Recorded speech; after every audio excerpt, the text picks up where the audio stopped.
Hi guys, it's SkintBoot here, and today what I'm going to be bringing you guys is the first episode, or the second, depending on how you look at it, of a new series devoted to No Man's Sky. Now, it's no secret that the No Man's Sky videos for this channel have been doing pretty well for themselves. I enjoy making them, and at least from what I can tell, people like watching them. So as a result of this, I have decided to upload a special video every Friday called Community Feedback Friday or something like that. I'm still deciding. And in these videos, I take 5 of the most unique ideas or concepts that have been commented on any No Man's Sky video, because I can see every comment. Don't worry, it doesn't matter if it's the newest one or the oldest one, I'll be able to see it, to talk about every single week. My aim of this series is to encourage a healthy but positive community for No Man's Sky, and perhaps in the event that Hello Games were to just accidentally stumble across the channel, they would have a nice source of inspiration or guidance for the development of the game. So in order for you to have your comment featured in one of these weekly videos, simply jot down your thoughts onto any No Man's Sky video. With there only being 5 selected comments, the competition will hopefully be quite tough, but eventually, over time, everyone should get their own ideas featured. So with all of that out the way, let us get started with Community Feedback Friday, episode 1. Okay, so the first comment which I picked out was on a fairly old-ish video and was commented about 2 weeks ago, and it was commented by someone called Miss Doria, or Doria, not too sure how you say it, but the concept behind this individual's comment was so interesting and so unique, I had to actually pin it, because I thought it was that fucking special. So it's a no-brainer for me to put this as the first one for this episode. And Miss Doria, or Doria, I'm sorry if I've butchered your name, says the following: in the center of the universe, I want, say, Atlantia, or let's just call it Atlantis for this a bit easier. And it turns out that all players are Atlantisians, and this center planet is their home planet where they can build homes and evolve. There are also teleports that can randomly transport you anywhere in space, but once you get to that destination, it remembers that place and you can teleport back there again. There could be Atlantis buildings that need special crystals to make them run, and you need to find them. The teleport would help because it would give a 50% bigger chance that it would randomly take you to a planet where you could locate these crystals. Also, for building your homes or evolving a home slash city, you would need a lot of materials that you would need to look for all over and would not be found that easy. This is the basic of what I would love to see in the game, also giving it a main purpose that makes it so much more interesting, and then a cute little smiley face at the end of that. So this comment really is probably one of the most unique ideas I've ever seen for No Man's Sky, because obviously you get the kind of general comments regarding natural disasters, NPCs, things like that, which are all great, but this comment in particular stood out to me just because of how nice the concept of this kind of Atlantis, or Atlantia as they call it, being in the center of the galaxy is. So pretty much the kind of vibe I got from this whole concept is almost like heaven.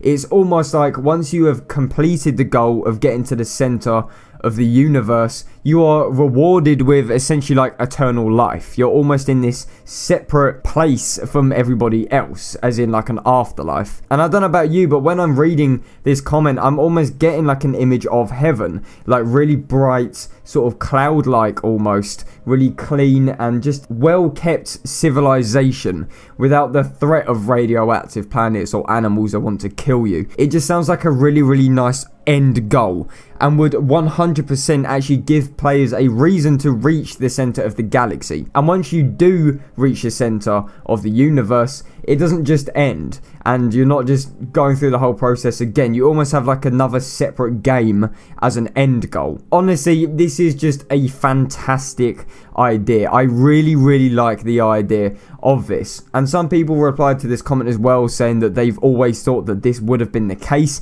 and I can agree with with you. Seeing this massive light emitting from the center of the universe makes me think there is almost some sort of heaven-like structure over there. So a really, really great comment. Thank you for taking the time to post your ideas on this, because I think it is an absolutely fantastic concept. Really, really well done. You definitely deserve the pin, the likes, and of course a lovely little bit of recognition from Puppet MZK. Okay, so next up we have a bit of a shorter comment from an individual called Atlas BR, and the A is spelt with kind of like the little Half-Life sort of symbol thing. It's like an edgy name, okay, just don't fucking question it. And this individual states something pretty simple, to be honest with you, yet it is something which I think would be really, really interesting to see added into the game. And he put a director mode to create sci-fi movies, and that's it. There's nothing else, there's no details, but to be honest with you, you don't actually need any details. This says it enough. I replied to this comment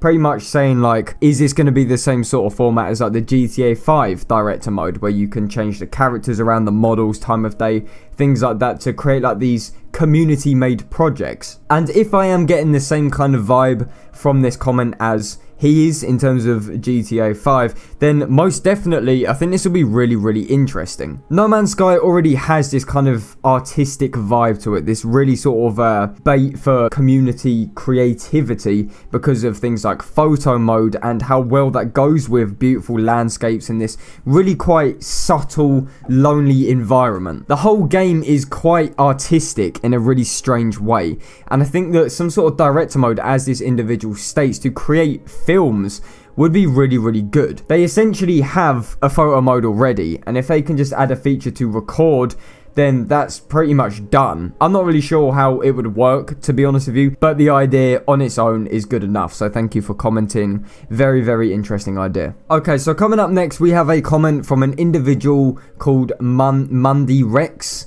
I'm sorry, I'm really, really shit at names. Why does everyone have to have really confusing names on YouTube? Just call yourself Dan or MZK or so. Anyway, I'm just going to shut up and continue. This individual states probably one of the most requested things in No Man's Sky, and that is the concept of natural disasters. So he or she states the following: they should add natural disasters like volcano eruptions, earthquakes, and asteroids hitting planets. Again, simple. Not a lot of detail, but there doesn't need to be any detail. Now, to some extent, No Man's Sky does kind of have these natural disasters. They come in the event of like storms, for example, where on radioactive planets they have radioactive storms, or on, say, cold planets they have snowstorms, you know, things like that. But I think what this individual is stating, if I'm getting the right kind of idea from it, is that these events should be made more meaningful, not only on the planet, but the player themselves. So in the event of like asteroids hitting planets, for example,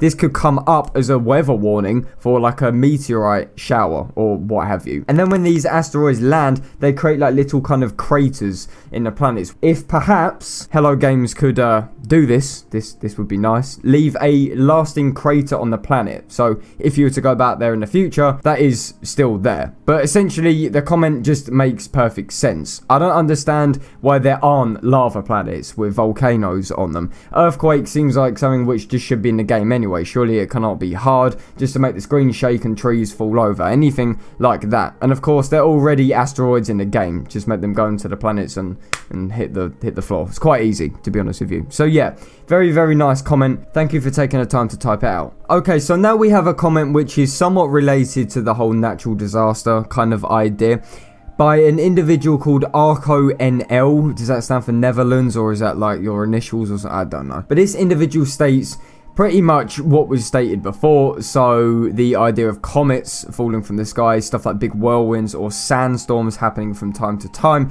But he also says something which I think a lot of people overlook, and that's the idea of actual physics, and physics that make more sense. He states, if you are mining a big clump of a material and you start at the bottom, it will collapse or fall over. Just a bit more realism all over. And I can completely agree with you with this. If there was different amounts of gravity, then that would compensate for that. But to be honest with you, a little fix just to make stuff fall over, as ArcoNL suggested, would be really, really good. So credit to you for coming up with something which is quite subtle, but would still have a major improvement on the game. So thank you very much for that. Okay, so the final comment for this episode today is from a person called No More Jedi, and this individual says the following. One thing that would make space exploration extremely interesting is if when you enter a planet's atmosphere, you could see something like a skirmish going on between a faction, say, versus natives. So when you land, you can choose to support the colonists or the natives and earn rewards according to their technology level, i.e. a primitive tribe. Native will only be able to award you isotopes, oxides, as opposed to someone like the Korvax, giving you blueprints for assisting in their expansion efforts. Now, this is one of those comments that are very, very far-fetched in the best kind of way. I hope that didn't sound really, like, selfish and ungrateful. But it's one of those concepts which would be really good and would probably have to have its own update sort of dedicated to it. Like most comments with this to do with people talking about factions and the ability to have like all-out war, this is something which would, as I said, need to just be done on its own. It can't be sort of worked alongside anything else. But pushing realism and the likelihood of it happening aside, this concept is just flat out brilliant. I love the idea of going onto a planet, as this individual says, and having the chance to see two factions fighting each other, or just NPCs in general that have a more complex path as opposed to being glued in a chair or in a spaceship. And with this system, I think they could 100% further the whole idea of these factions being different and unique to each other. As Sean Murray stated all that time ago now, to do with each faction having their own kind of technological advantages, or they're more fighters or more traders or what have you. This would emphasize the differences between them that bit more, as if you were to help them like you were to do in space combat, you get something from them like a physical reward as opposed to just your standing increased. And again, this would just solidify the whole idea of choosing a side, picking a faction and deciding whether or not you're a player that likes technology, you like farming, or you're just a pacifist and you want to stay out of it. It just creates that bit more freedom in the game, most definitely. So I think it's a very good idea, and I thank you very much for taking the time to comment. So that is all we have for this episode, guys. I do hope you enjoyed. If you like this kind of videos and you would like to see more in the future, then please do let me know, as I have quite a few planned, to be honest with you. As stated in the beginning, if you want to see your comment featured, then drop it either on this video or any other video relating to No Man's Sky, and as I said, I will pick out the best comments for next week's. So that is the end of the video, guys. I do hope you enjoyed. As always, if you did enjoy, then please do feel free to leave a like on the video. If you guys could also subscribe to MZK, then that'd be absolutely fantastic. And as always, I will see you guys on my next video. This is SkintBoot, signing out.